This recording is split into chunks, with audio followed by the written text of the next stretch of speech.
j'espère que vous allez bien. Petite précision avant que vous ne commenciez à écouter ou à regarder ce nouvel épisode de Post Café, vous allez regarder la deuxième partie de l'épisode Parlons programmation et jeux vidéo. Donc si vous souhaitez regarder la première partie, elle est soit en ligne sur YouTube, soit sur Spotify ou Apple Podcast. Je vous laisse donc avec la deuxième partie. Bonne écoute ou bon visionnage. Hello à tous, j'espère que vous allez bien. On se retrouve aujourd'hui pour un nouvel épisode de Post Café. Et pour ce tout nouvel épisode, je suis accompagnée de Rémi, avec qui nous allons parler de programmation, d'applications 3D et de jeux vidéo. Bon, pour continuer, est-ce que tu peux nous dire un peu comment on fait un jeu vidéo, mais dans les grandes lignes, voilà, pour que tout le monde puisse un peu comprendre comment on fait tout simplement. Ok. Bon, dans les grandes lignes, il y a plusieurs étapes. Globalement, étape de conception. On a la pré-production, la production, le pré-launch, le launch et le post-launch. Ok. On va essayer de détailler un petit peu ça.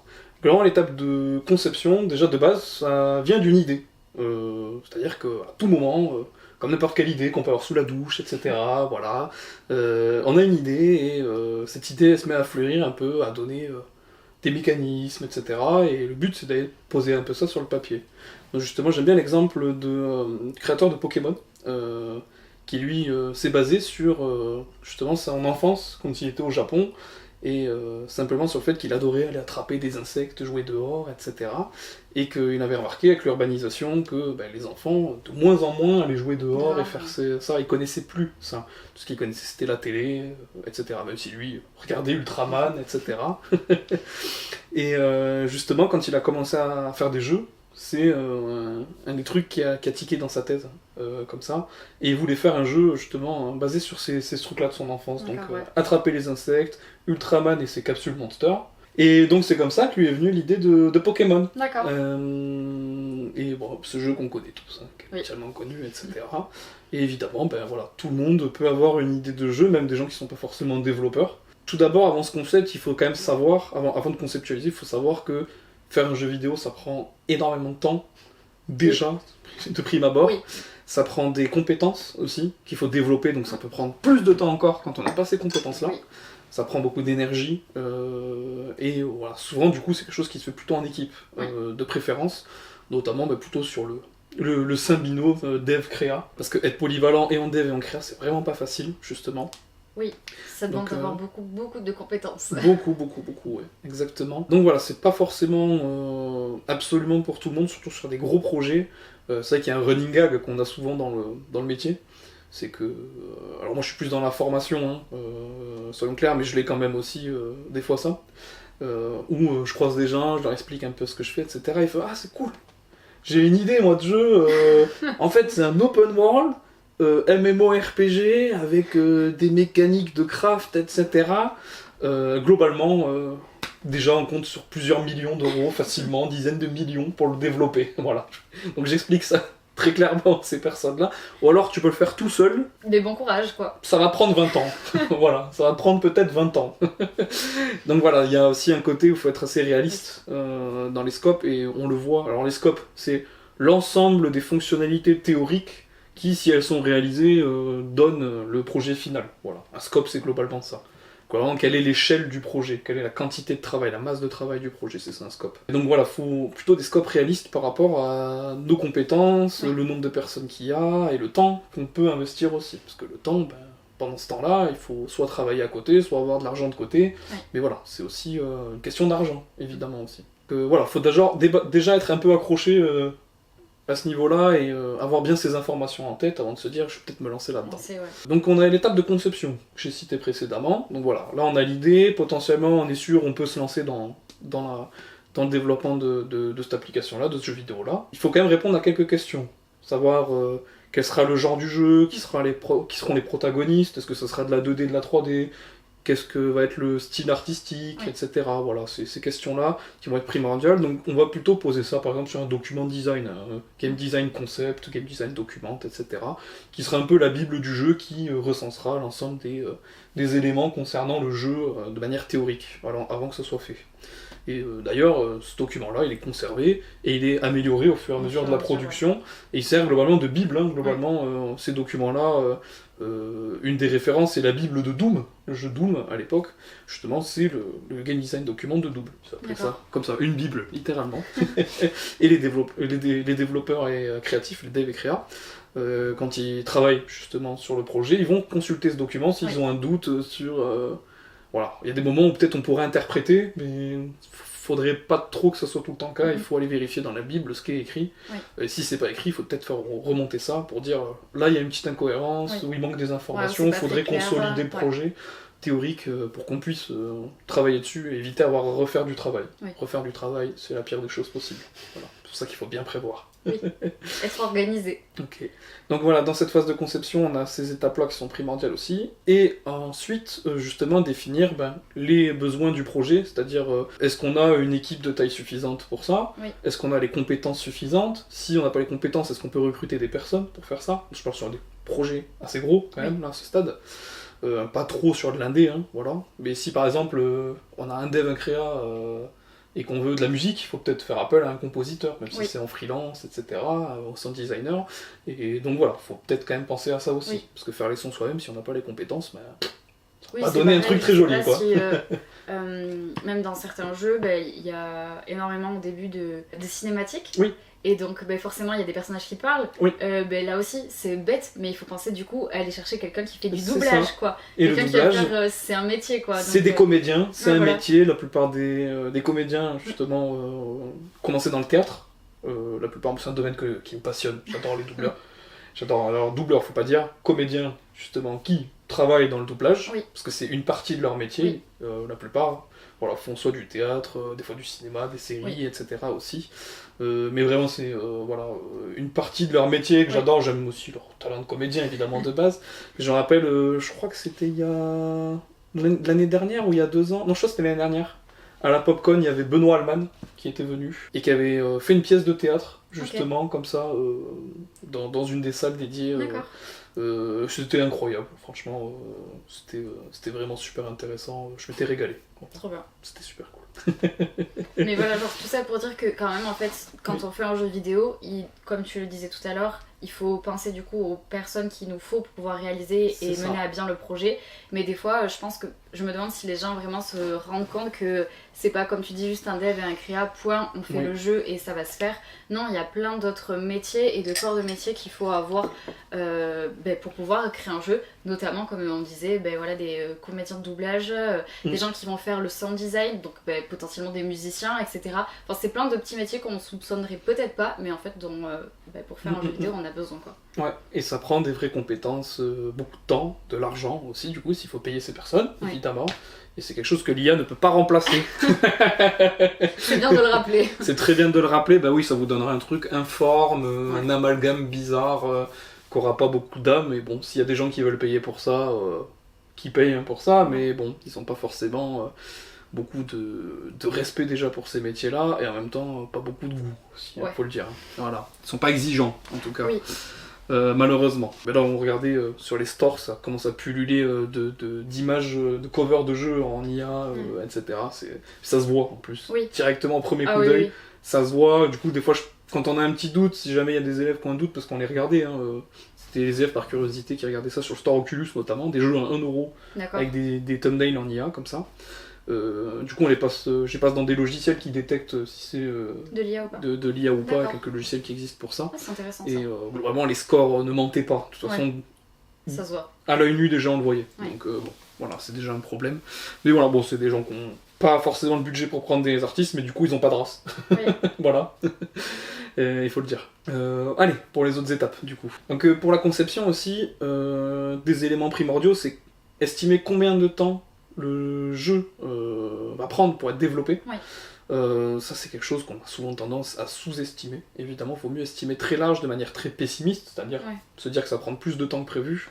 On aura plus tendance, du coup, à avoir une estimation qui serait réaliste en partant de ce principe-là.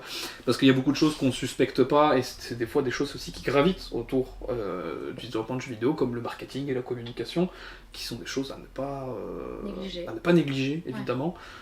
Donc j'en parlerai aussi parce que c'est dans les étapes qui arrivent. Et évidemment, une fois qu'on sait toutes ces informations-là, c'est-à-dire de qui on a besoin et du temps de développement, donc de l'ensemble des tâches théoriques, voilà, ça fait partie du Scrum, si tu te rappelles. Oui. Si. Le product backlog.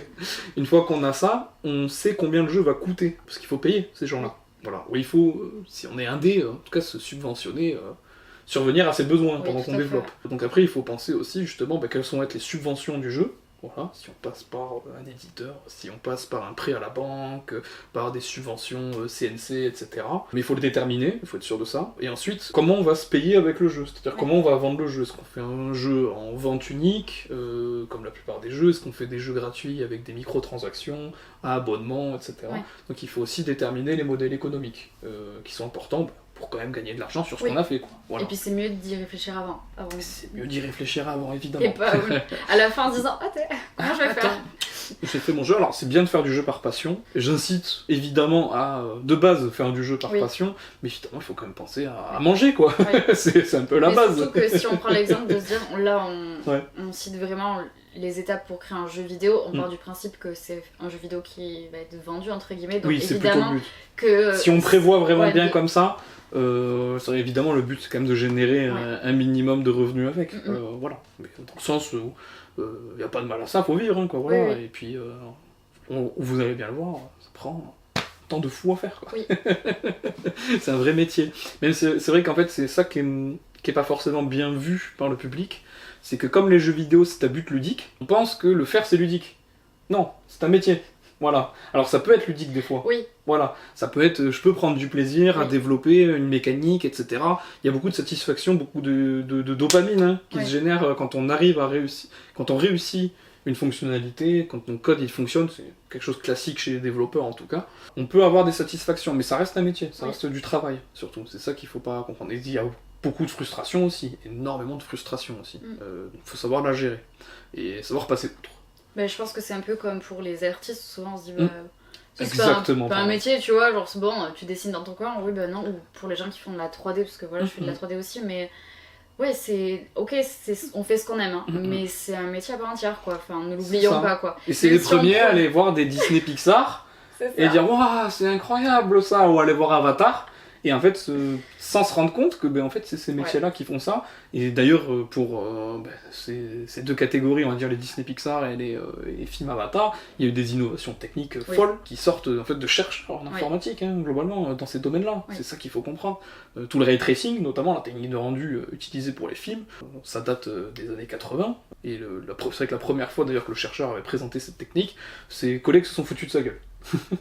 Et maintenant c'est omniprésent. Voilà. Enfin, ils sont foutus de sa gueule, ils ont dit non, ça tournera jamais sur les machines qu'on aura dans le futur, et maintenant on peut le faire tourner sur notre PC à la maison. Voilà. Donc oui, c'est vraiment des vraies innovations, des vraies technologies, voilà, c'est pas juste du ludique.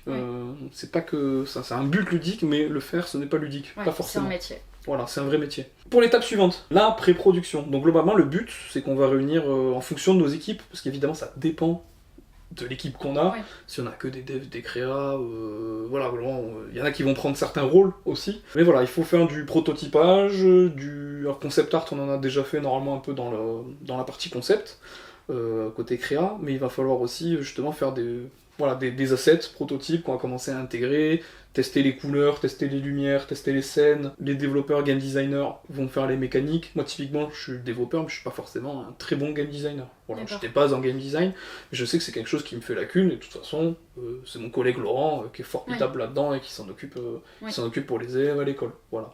Mais quand je fais des protos moi de mon côté, des fois j'ai des galères là-dessus, voilà, parce que c'est une vraie science. Encore une fois c'est un métier. Enfin, encore une fois c'est un métier. C'est vraiment deux choses différentes, quoi. Exactement. C'est vraiment la science de comment créer un jeu qui soit intéressant, agréable, équilibré. Trouver des mécaniques, voilà, c'est ça. La science des mécaniques du jeu, presque, on pourrait dire. Voilà. Et plus, évidemment. Donc voilà, là, tout le monde se met au travail pour faire un premier test. Le but de la pré-prod, c'est de faire globalement ce qu'on appelle une vertical slice. C'est comme prendre un jeu entier et le découper et prendre qu'une petite partie terminée du jeu. Et donc le but, en fait, c'est de faire une partie terminée du jeu, même si c'est que 5 minutes d'expérience, pour avoir globalement une idée de ce que va donner le jeu. Comme une démo, quoi, finalement. Comme une démo, de sorte à ce que, en fait, si on continue de faire l'ensemble du jeu, tout le reste des fonctionnalités, on sait que ça va ressembler à cette partie-là. Évidemment, il va va toujours y avoir des changements ouais. au fur et à mesure, il y a des nouvelles idées qui peuvent émerger, de l'équilibrage, etc. Des fois il y a des besoins qui vont changer parce qu'il y a un autre jeu qui va sortir. Il faut se dire que la concurrence, du coup, ça donne ça, donc il faudra peut-être qu'on se redirige. Et toutes les méthodes agiles, justement, si elles sont utilisées, sont faites pour s'adapter à ce genre de situation-là. Donc voilà, globalement, tout le monde se met au travail, donc dev, designer, etc. Tout ce qui est narrative designer, même si c'est pas quelqu'un qui a ce poste-là vraiment, si vous avez une petite équipe, que c'est des devs, des créas, vous pouvez, voilà, justement, il faut définir quand même la narration du jeu. Même s'il n'y a pas de dialogue, si elle est que passive, la narration passive, c'est quand même un travail assez complexe. Bah oui, j'imagine qu'à un moment donné, il faut bien choisir le début et la fin. Je sais pas moi, les différentes étapes, et puis à la fin, je sais pas s'il y a un boss final ou quoi, il faut trouver comment on fait pour y arriver. Enfin, en fait, ça passe par ça aussi, quoi.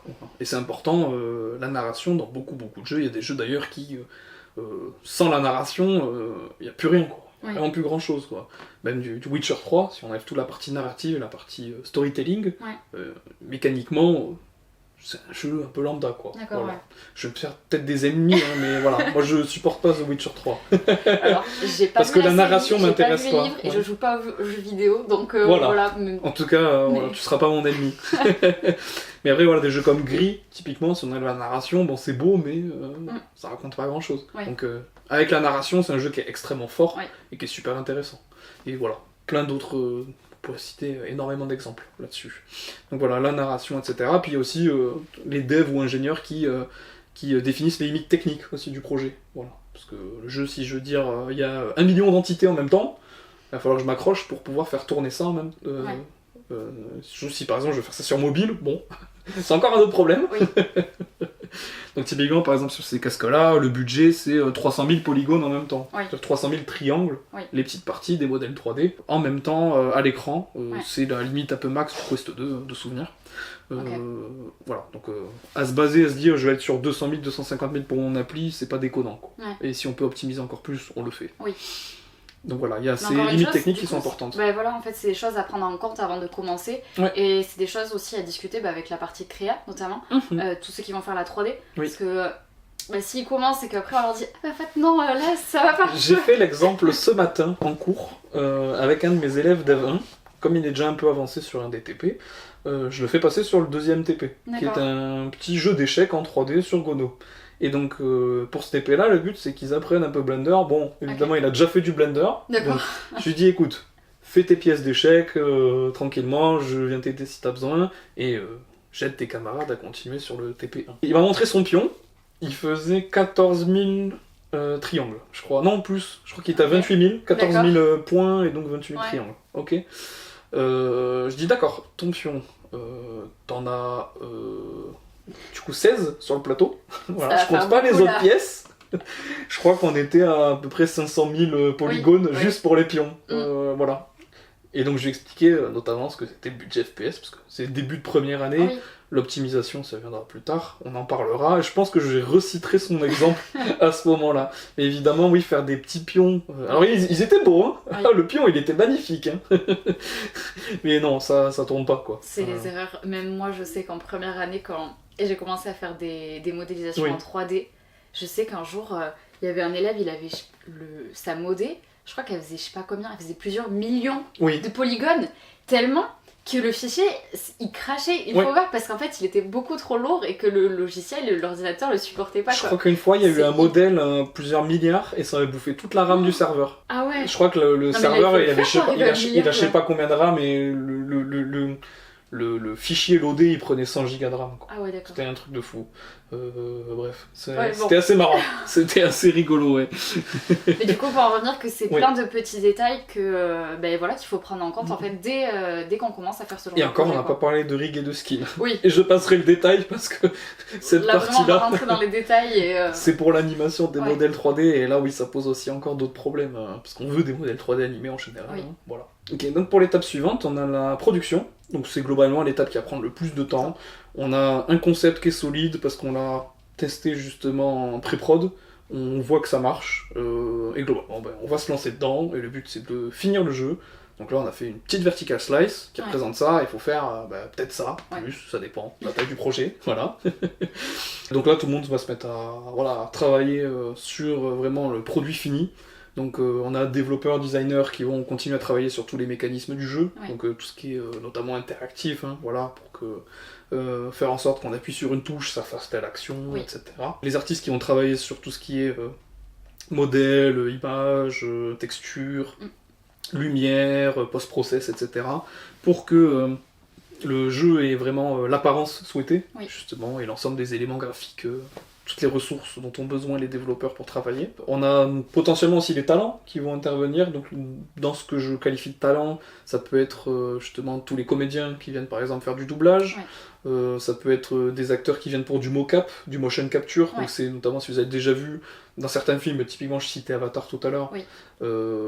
qui a été réalisé en mocap avec des combinaisons, avec des petites boules blanches, avec des caméras infrarouges partout, et ça permet d'enregistrer les mouvements et de les mettre, après de les transposer sur un modèle 3D, typiquement. Il y a les sound designers, compositeurs, évidemment, qui vont venir produire les sons pour le jeu, parce qu'il y a très peu de jeux qui n'ont pas de son, et de toute façon un jeu sans son, à part bizarre. si c'est vraiment un concept exprès, ça serait un peu bizarre, Ouais. voilà. Donc je dis bien sound designer et compositeur. Il y en a qui peuvent être les deux en même temps, évidemment, mais compositeurs vont plutôt faire tout ce qui est OST, musique, voilà, original soundtrack. Hein. Et les sound designers, c'est plutôt les petits sons. Voilà, par exemple, si je touille un café.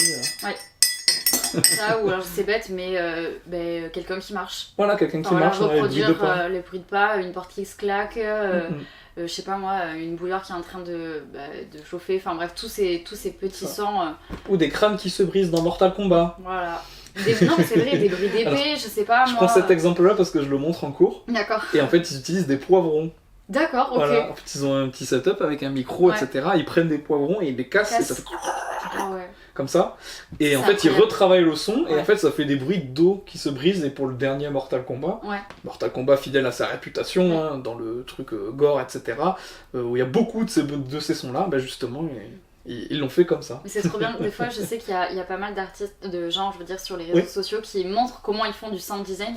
Et des fois, ils utilisent des objets du quotidien. Tout et n'importe quoi. Tu te dis, mais c'est complètement improbable que qu'avec ça, on arrive à reproduire ce son-là. Et je trouve ça complètement Pour moi, c'est fou, des quoi. savants fous du son. C'est-à-dire qu'ils rentrent dans une pièce, comme ici, ils voient tel objet, ils se disent que ça peut faire tel bruit, ça va faire une carriole, ça, on va faire ci. Enfin voilà, ils sont fous, j'adore. On va passer une baguette sur la pomme de pin et ils vont te dire oui, de fou. Ça c'est le bruit d'un ruisseau. Non mais c'est ça, mais vraiment j'adore. Ils ont une imagination moi ça me passionne. Quoi, parce que du coup il faut pouvoir trouver, se dire ok bah en fait j'ai cet objet là, mais si j'utilise cet objet en fait finalement mis ensemble ça peut donner ce bruit. Enfin, non, et puis ça là-bas ça vient du cinéma ça aussi. Et je sais pas si t'as déjà vu des vidéos d'enregistrement des sons pour du sound design comme ça pour le cinéma. Et il y en a une, je crois que c'est des Français en plus, ils sont dans une pièce tous les deux.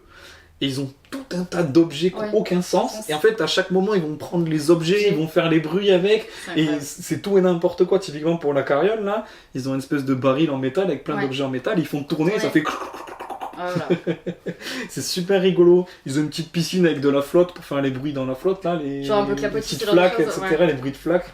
Et c'est super marrant, j'adore. Très passionnant. Je sais plus comment ça s'appelle cette vidéo, mais ce serait marrant d'aller la revoir. L'étape suivante, du coup, c'est le testing. Le but, c'est de s'assurer que le jeu il correspond bien aux attentes justement de ceux qui l'ont développé, et notamment pour le client, avoir une expérience de bonne qualité. Donc notamment, ce qu'on va tester, ça va être la robustesse des environnements, être sûr que le joueur ne peut pas passer au travers d'un mur, etc. Voilà, donc il y a pas mal de justement, si vous avez déjà joué à des jeux, etc., vous pourrez peut-être... vous rappelez de certains bugs que vous aurez pu avoir justement là-dessus. Des fois des bugs qui sont abusés aussi, exprès par les joueurs pour gagner un avantage. Donc ça aussi justement c'est une des choses qu'on va vérifier. Typiquement je prends sur des vieux jeux qui sont très exploités là-dessus, qui sont toujours joués comme Zelda Ocarina of Time, qui est un jeu légendaire de la Nintendo 64. Où il y a des bugs très connus qui ont été découverts et qui sont utilisés encore à ce jour par des speedrunners notamment. Speedrunners, c'est les gens qui veulent terminer les jeux le plus vite possible, c'est un peu un concours à celui qui finira le jeu le plus vite, selon certaines règles prédéfinies. Il y a des catégories justement, et donc dans Zelda Ocarina of Time on a des choses super intéressantes là-dessus, notamment par rapport aux coups d'épée, par rapport aux bombes, etc. Des choses très marrantes là-dessus. Notamment aussi, très important, les problèmes de performance et de rendu. Parce qu'on veut que le jeu il tourne maximum de frames par seconde, d'images par seconde possible.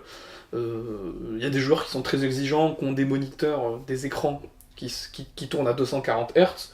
Ils veulent que le jeu il puisse tourner à 240 Hz. Donc on va essayer de leur donner. Oui. Voilà, aussi. Mais ça aussi, par exemple, quand on fait un jeu vidéo, souvent on peut soit les jouer sur PC, Oui. et après je sais qu'il y a certaines grosses boîtes, comme je sais pas, je prends l'exemple d'Ubisoft, qui font en sorte que du coup le même jeu puisse être joué et sur Oui. PlayStation ou Xbox et sur Nintendo. Je sais que par exemple, moi j'ai Hogwarts Legacy, Ouais. et au début il était disponible sur PC, et je sais qu'ils ont mis énormément de temps pour pouvoir faire en sorte qu'il puisse tourner sur une Nintendo Switch, ouais, parce que du coup c'est pas du tout la même chose, quoi. C'est beaucoup de tests. Les tests ils sont et techniques et aussi vis-à-vis des utilisateurs, c'est-à-dire que il faut que l'utilisateur, le jeu lui convienne et que l'expérience soit à peu près pareille. Oui.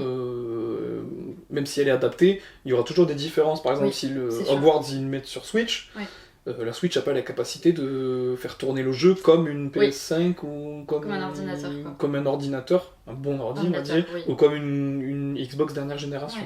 Donc voilà, là ça va être justement beaucoup de travail là-dessus, d'optimisation, changer un petit peu comment ça fonctionne aussi. Est-ce qu'on montre les mêmes modèles 3D dans toutes les versions ? Est-ce qu'on montre des modèles 3D d'une qualité un peu plus inférieure ? Les textures pareillement aussi, etc. Voilà, il y a beaucoup de questions qui se posent comme ça, qui sont pas forcément faciles à répondre. Mais oui, c'est beaucoup de travail, c'est pour ça que ça prend du temps aussi, les portages sur les différentes consoles. Et d'ailleurs, dans la phase de conception, je sais plus si je l'avais dit, il faut déterminer sur quel support on va les mettre. Je sais plus si je l'avais dit. Mais voilà, c'est pour ça que c'est important aussi, parce qu'il faut prévoir dans le jeu l'ensemble des éléments et des ressources et des fonctionnalités, comment on va les mettre sur chacune des consoles. Et en fonction des consoles aussi, on n'a pas les mêmes forcément contrôles. Donc là, sur les 3 grandes consoles, c'est assez normalisé avec les 2 joysticks, les boutons, les 4 boutons sur le côté, les gâchettes, etc. Mais voilà, il peut y avoir des spécificités aussi qu'on peut exploiter sur ces consoles-là. Aussi, voilà, tout ce qui est difficulté, c'est super important, parce que le jeu peut être extrêmement dur, il peut être très très bien, mais être extrêmement dur, et ça peut ne pas plaire aux joueurs. Un jeu qui peut être trop facile, trop dur, il faut trouver le bon milieu. Juste milieu, et même potentiellement mettre des niveaux de difficulté qui changent des paramètres, la vie des ennemis, les dégâts qu'ils font, leur vitesse, etc. C'est niveaux de difficulté. C'est bien ça, les niveaux de difficulté, oui. Je dis ça parce que vraiment, je suis nulle aux jeux vidéo. Voilà. Et quand j'ai commencé à jouer au Hogwarts Legacy, j'ai mis en normal en me disant ça va aller, tranquille Camille. Pas du tout. Vraiment, je suis morte je ne sais pas combien de fois, du coup j'ai mis en facile et j'étais hyper contente que ça existe parce que sinon ça me faisait rager et je prenais aucun plaisir. Exactement pour ça qu'il y a des niveaux de difficulté, justement, bien. parce qu'il n'y a pas de... Faut pas avoir d'ego à dire moi je joue en difficile, c'est trop nul, sinon, etc. Alors, tu peux jouer en difficile si le challenge que ça t'apporte te convient. Tu vois, voilà, là-dessus. Mais bon, pour aller dire aux autres vous êtes nuls parce que vous jouez en facile, c'est vrai que ça n'a aucun intérêt. Et voilà, le seul but c'est d'apprécier le jeu, de toute façon. Donc peu importe le niveau de difficulté, faut vraiment pas avoir de mal à se dire je vais passer en facile. La première fois que j'ai lancé Baldur's Gate 3, je l'ai lancé en normal, et j'ai fait ça me saoule, je passais en facile, et j'ai apprécié le jeu après en passant en facile. Et après peut-être que je referai une run en normal ou en héroïque plus tard. C'est-à-dire que si tu meurs, tu meurs. Mais tu recommences tout le jeu. L'angoisse. Je suis pas très fan des modes hardcore, mais c'est un niveau de difficulté aussi, justement, qui apporte un peu plus d'adrénaline quand on joue, justement. Ouais, je veux bien le croire. Parce que là, voilà, tu meurs, tu recommences ton jeu de A à Z. C'est bien le niveau. Donc ça, oui, c'est encore autre chose, ouais. Et ensuite, il y a tout ce qui est erreur de scripting aussi, sur la narration. D'accord. Typiquement, si un personnage bute son poisson rouge, et que je le recroise 1 heure après, et qu'il me fait « Salut ! Merci de m'avoir prêté du sucre tout à l'heure !» Bon, il y a une erreur de scripting un peu aussi, hein, voilà. Il faut faire gaffe à ça, donc les incohérences dans la narration, etc., ça peut être retrouvé dans les périodes de test, quand on fait tester aux joueurs, ils nous font remonter.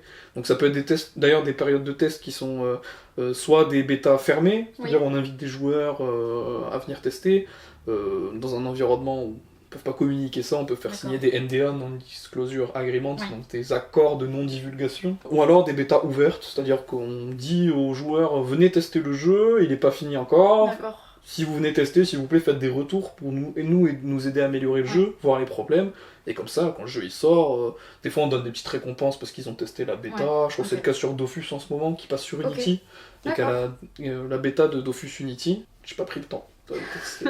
Mais je sais que quand il va sortir, ça va être incroyable. C'est français, la fierté. Hein.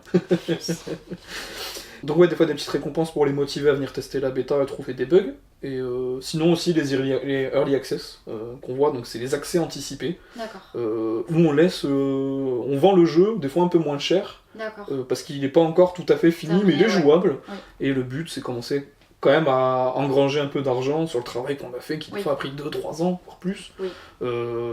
Et aussi, bah, du coup, récompenser, c'est qu'ils veulent essayer de prendre, qui veulent faire le pari de prendre le jeu le plus tôt possible. Oui. Ils l'ont un peu moins cher.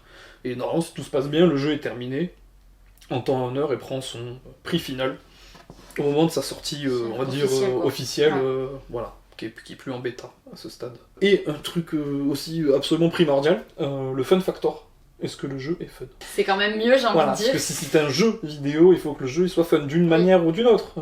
On parlait de la difficulté tout à l'heure, on peut citer les jeux style tout ce qui est From Software, donc les jeux comme Dark Souls ou Elden Ring, qui sont des jeux réputés pour être extrêmement difficiles. Ouais, j'ai vu des vidéos de Elden Ring justement.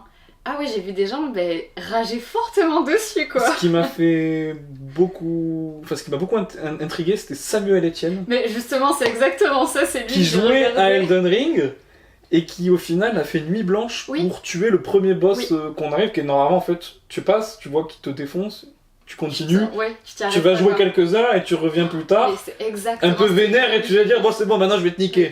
En plus, mais lui il est resté. Il était en vacances avec sa famille et il s'est dit non jusqu'au bout je vais rester pour le tuer. Par contre la joie sur son visage quand il y arrive c'est incroyable. Ça. Donc même si le jeu est très difficile, le fun factor y est parce qu'il s'en a quand même fait rester éveillé jusqu'à 5h du mat.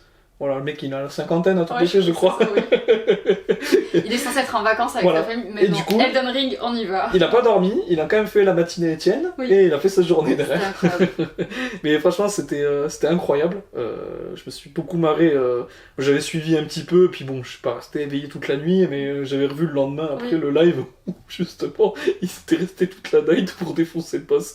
Donc voilà, le jeu est fun, même s'il est difficile. Après, bon, les grands fans de Dark Souls diront oui, Elden Ring, c'est de la petite pisse à côté de Dark Souls.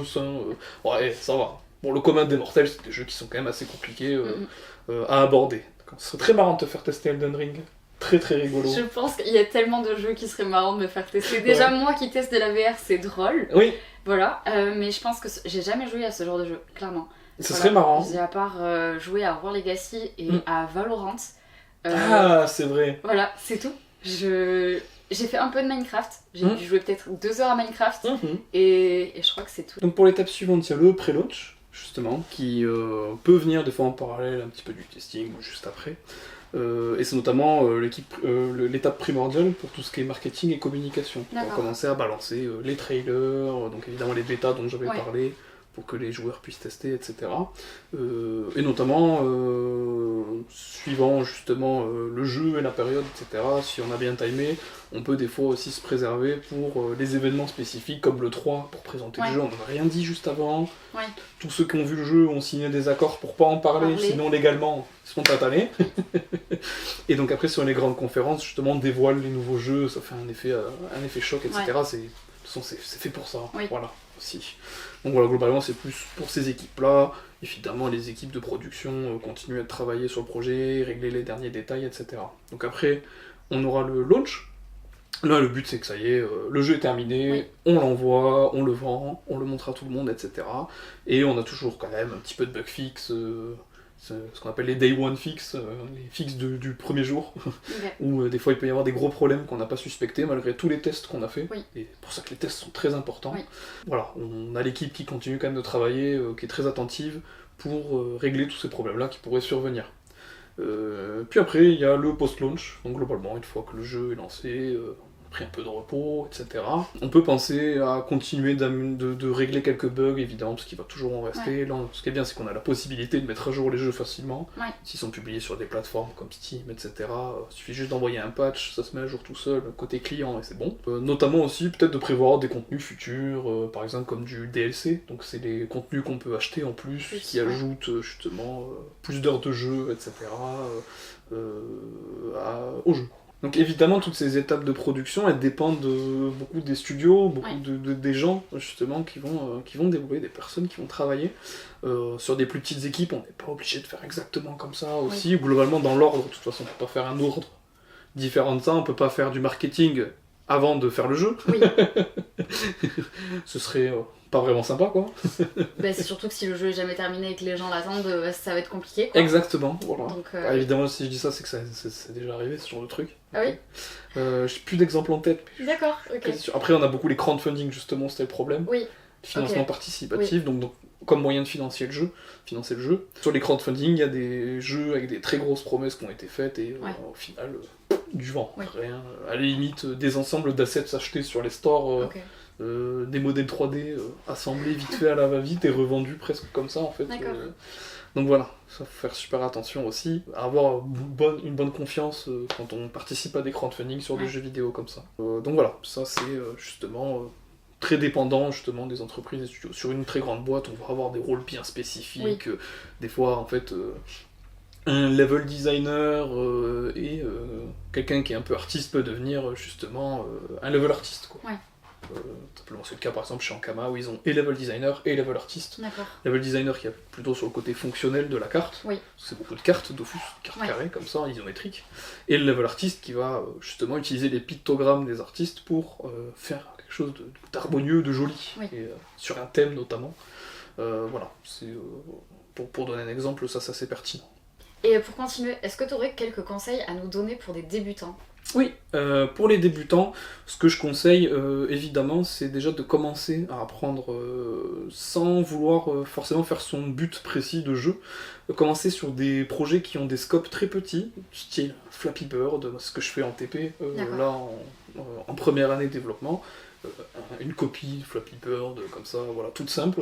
Et en fait, déjà, ça prend du temps. Ouais. On est sur la 2e semaine, en 3e semaine, là, ça va être terminé.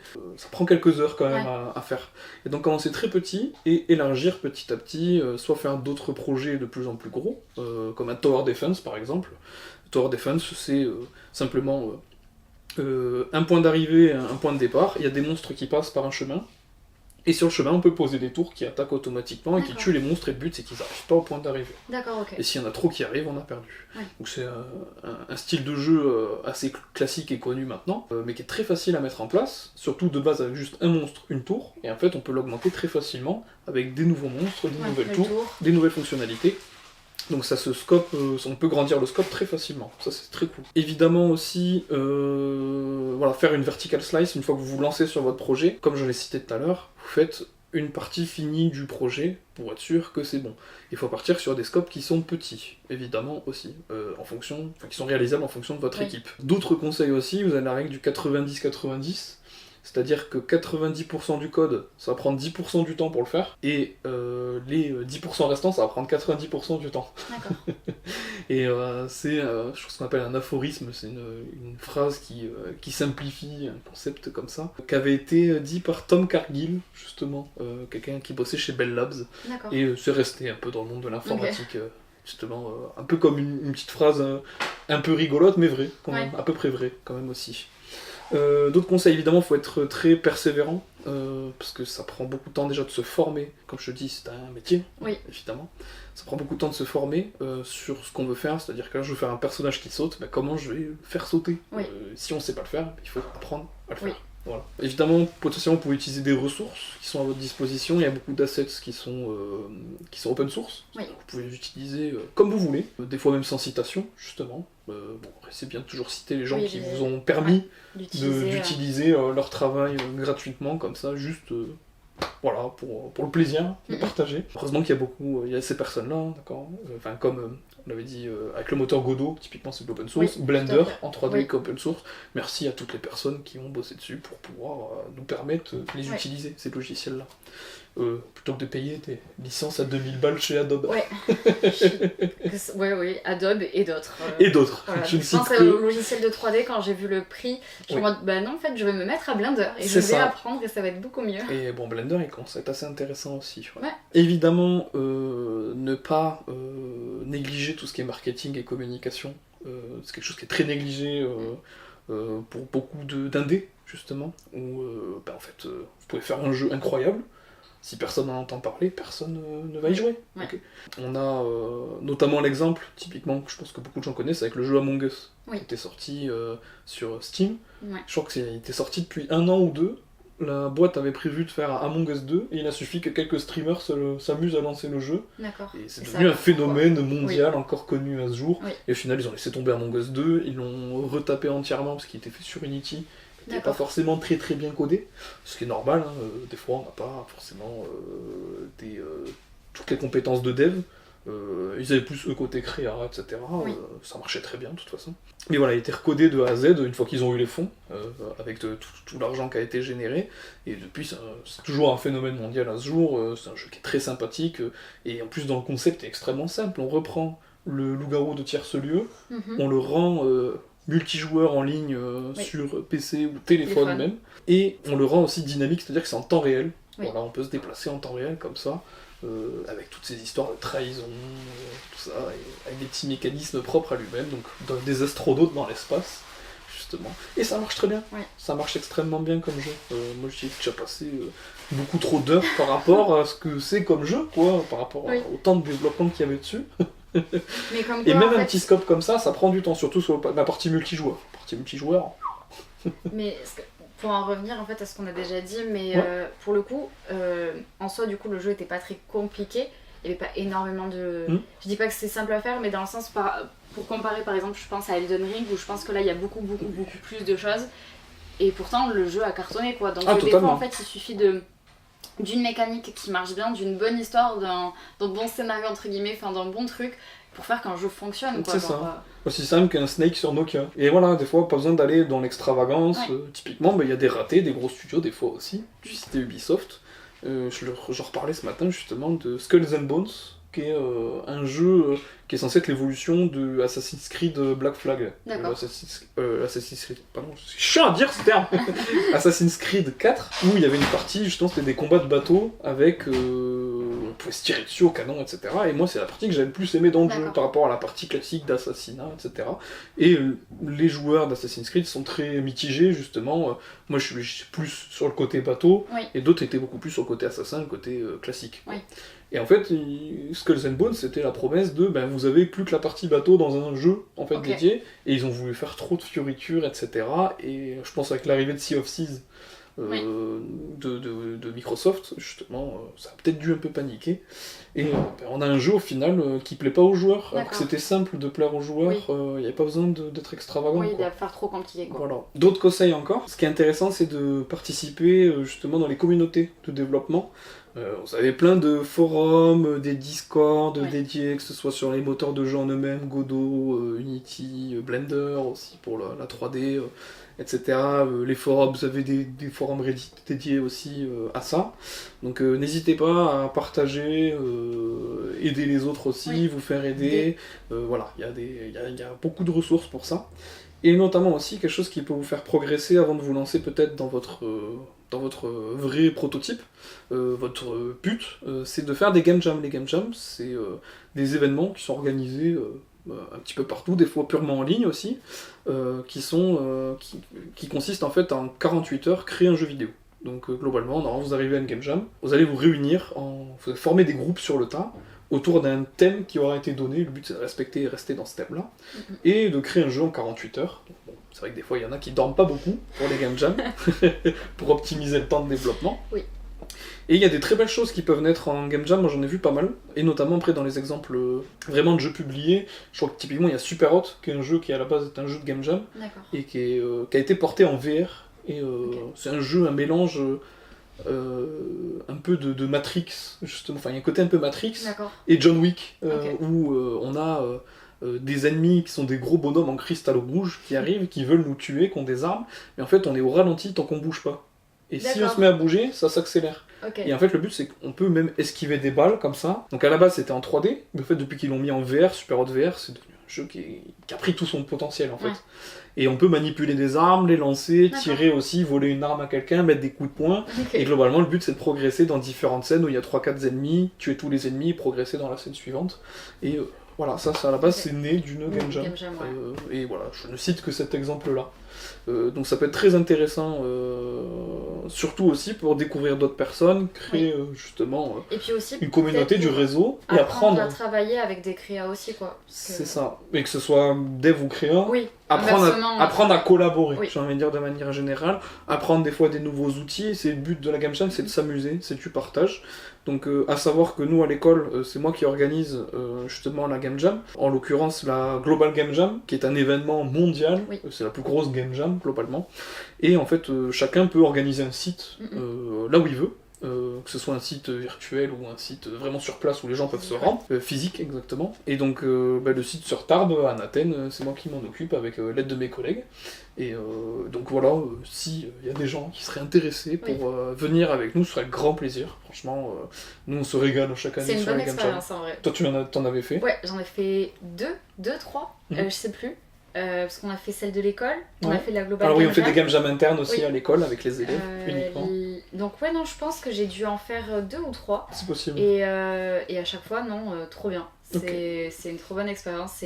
En fait, c'est tellement différent de ce qu'on fait en cours, du moins quand on a appris, parce qu'on a eu fait des projets de fin d'année où effectivement on travaillait avec des devs, moi en tant que créa, mais je trouve que ça a une autre ambiance d'être un game jam, parce que pour le coup 48 heures, mine de rien ça passe vite, et quand il faut sortir un jeu, il faut aller vite, et je trouve que c'est à ce moment-là où des fois on a les meilleures idées et où on est le plus productif, parce que justement le laps de temps est hyper réduit, hyper condensé, et je trouve que ouais, des fois ça donne un truc incroyable, alors qu'on s'y attendait pas du tout, on se dit c'est complètement impossible de faire quelque chose en 48 heures. Si, c'est possible. Donc, des fois en 48 heures on fait bien plus qu'en une ou 2 semaines, je crois.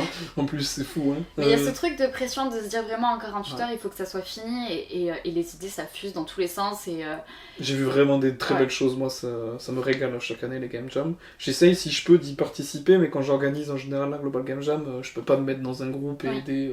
Alors j'essaye, je suis là en support du coup en tant que mentor pour aider sur les problèmes techniques, etc. Mais je peux pas vraiment moi-même participer, créer un jeu pendant la jam, quoi. Puis c'est cool parce que, alors je sais qu'à l'école notamment, on pense souvent du coup Global Game Jam c'est un jeu vidéo. Nous je sais que mon groupe on avait fait un jeu en réalité virtuelle.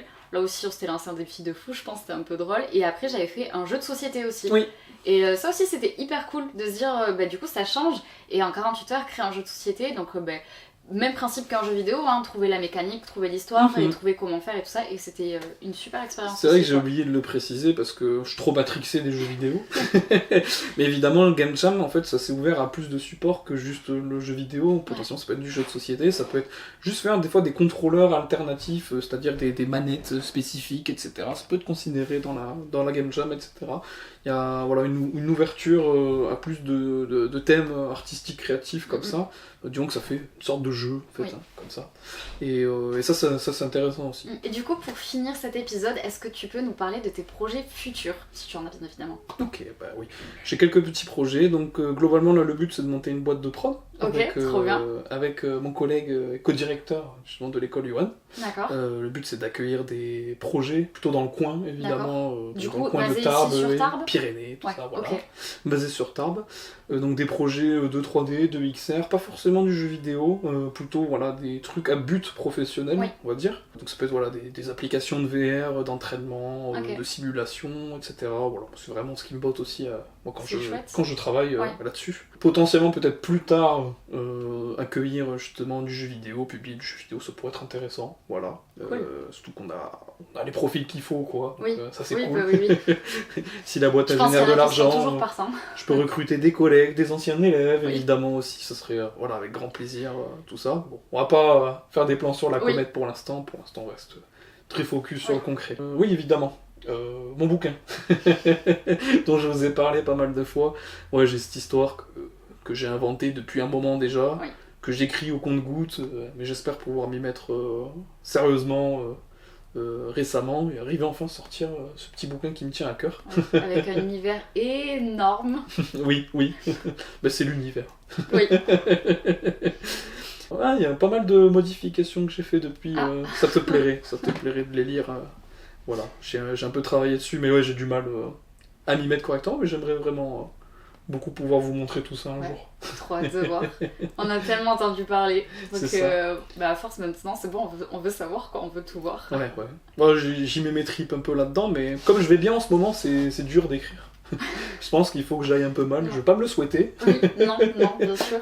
Mais je pense que c'est là où je serai peut-être le plus performant dessus. Parce que bon, le but c'est de parler de l'espace, de l'univers, des sujets un peu existentiels, des relations, des familles, des peuples, de la paix, des guerres, un petit peu tout ça, mais avec un espace vraiment revisité en fait, pas comme on le voit actuellement, c'est-à-dire que une nébuleuse, pardon, ce serait pas juste une poussière, un amas de poussière, ça pourrait être presque un truc beaucoup plus dense, comme une mer dans l'espace en 3D. Et ça, c'est un petit peu ma base pour mon personnage, pour mon lieu de base aussi, justement. En partant de ce principe-là aussi, d'aller explorer un peu plus, parce qu'on sait pas, en fait, d'aller imaginer des choses, c'est ça qui me plaît. Écoutez, on arrive à la fin de ce nouvel épisode de Post Café, j'espère qu'il vous aura plu. N'hésitez pas à me le dire en commentaire, n'hésitez pas à mettre un petit j'aime, ça fait toujours plaisir. Et puis on se dit à très vite pour un nouvel épisode.